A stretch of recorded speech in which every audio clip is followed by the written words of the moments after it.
What I'm saying is by entirely focusing on the opposite party, you're taking any responsibility away from your side. Name one time in the past year that the right has carried out an act of violence against the left. One time in the past year. Name one. I probably can't. Okay, I could name a dozen examples. Savannah Craven violently attacked in the streets of New York City. She's a reporter. Savannah Hernandez attacked 2 weeks ago in Minneapolis for being right-wing, being labeled a fascist. She's a reporter. Nick Shorter was attacked 3 times in the span of an hour in Minneapolis for being a reporter. The President of the United States was shot at 2 nights ago. Charlie Kirk was murdered behind a table just like this one 6 months ago. I can name you infinite examples of left-wing violence against conservatives. You can't name one in the past year. Hey, what's up, guys? So that was Cam Higby, and he's 100% correct. The amount of political violence people on the right face from people on the left is just unheard of, especially in the last couple years or so. Think about the 3 assassination attempts on President Trump's life, the assassination of Charlie Kirk, and then the countless attacks on conservative reporters and journalists at these anti-ICE events. And the fact that these people go unchecked, held without any accountability, emboldens them to continue to do what they do. And as of more recently, about 2 weeks ago, we had an attack on a female TPUSA reporter, Savannah Hernandez, as she was reporting on the anti-ICE protests at the Whipple Federal Building in Minneapolis.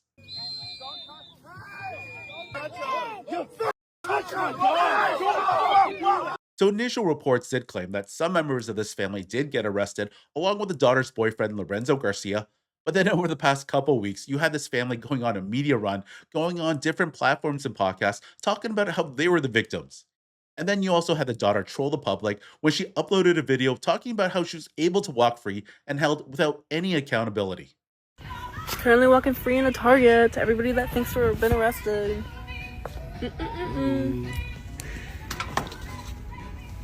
Maybe you guys do get doxxed, but I don't know if you guys are getting the same type of stuff that we're getting. And it's nonstop. It's hundreds of phone calls a day. It's text messages and them trying to get into all of our social media accounts and contacting our friends, our neighbors, our family. The rest of our family is getting doxxed as well. It's not just us. It's my sons, their wives, like people that had nothing to do with anything. It's a little overwhelming and makes me second guess even living in this country, to be honest with you, with all this going on. I've never had this happen in my life. Okay, so this is what Savannah Hernandez witnessed during the course of the last 2 weeks. This family claiming to be victims. And imagine how infuriating that must have been for a female TPUSA reporter who's looking for some accountability. Especially considering there's video evidence of the brutal attack on her from this family activist of 3. And I saw over the last 2 weeks, Savannah was continuously tweeting at local police and the DOJ looking for some accountability, but there was absolutely nothing. Until today. And I'm Kelsey Carlson. Our top story tonight, 3 people facing federal assault charges after prosecutors say they attacked a reporter outside the Whipple Federal Building. It happened at an anti-ICE protest 2.5 weeks ago. Fox 9's Mike Manzoni joins us now. And Mike, prosecutors are calling what happened unhinged. Yeah, this is the video showing that reporter in the middle of that crowd. Several people shout expletives at her as she yells and tells them that she's trying to leave. She then gets knocked to the ground twice.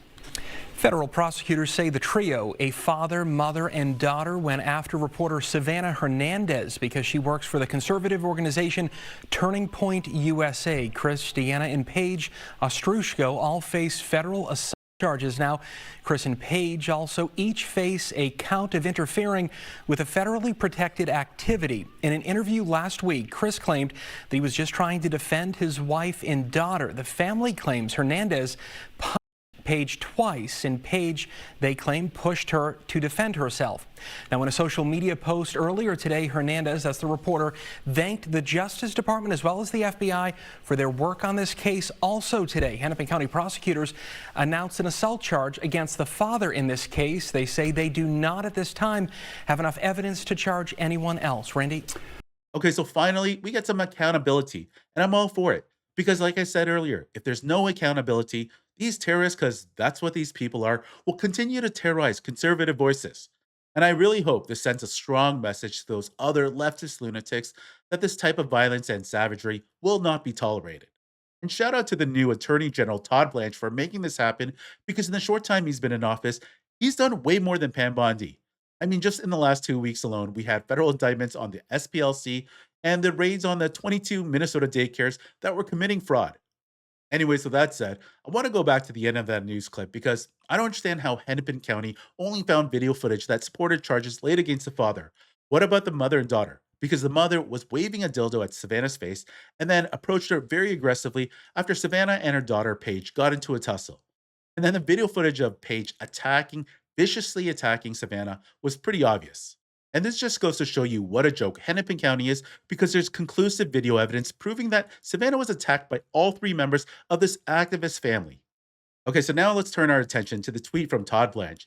He tweeted, "Today, Christopher, Deanna, and Paige Ostroushko were indicted by a grand jury for allegedly assaulting journalist and TPUSA contributor Savannah Hernandez while she was lawfully reporting on anti-ICE protests outside a federal building in St. Paul.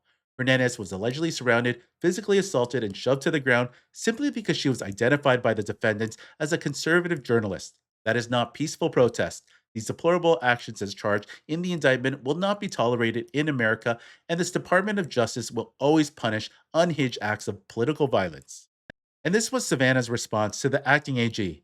Huge update. Turns out that Chris, Paige, and Deanna Ostroushko will all be facing federal charges for assaulting me. It was initially reported that only 2 of the 3 would be facing charges. However, acting AG Todd Blanche has just announced that all 3 were indicted and will be facing charges. Thank you to the DOJ and FBI doing everything they can to ensure justice is fully served in this case. I am incredibly grateful to see our justice system at work.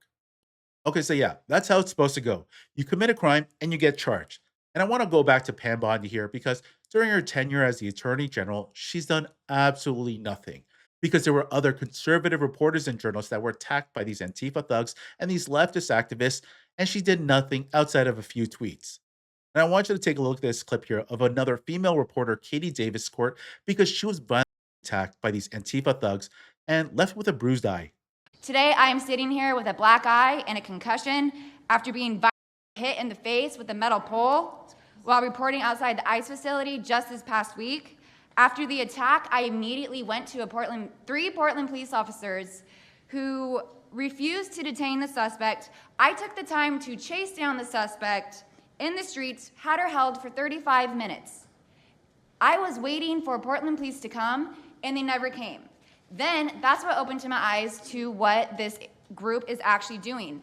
I watched 20 Antifa militants help my assault suspect escape into an Antifa safe house that is 1 block away from the ICE facility. And this safe house is where Antifa-affiliated protesters are conducting paramilitary operations. It's where they're arresting, they're showering, they're eating to continue this occupation. Now imagine if Pam Bondi took action on this assault from late last year.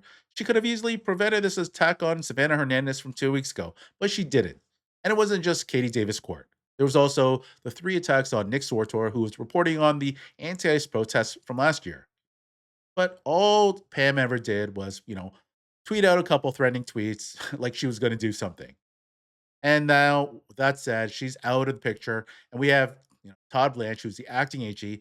Hopefully, he gets confirmed because so far, from what we've seen of him in the last few weeks, it's been pretty good. With that said, guys, if you enjoyed this video, please do leave a like, comment, or subscribe. Or if you want to further support this channel, you can join and become a channel member.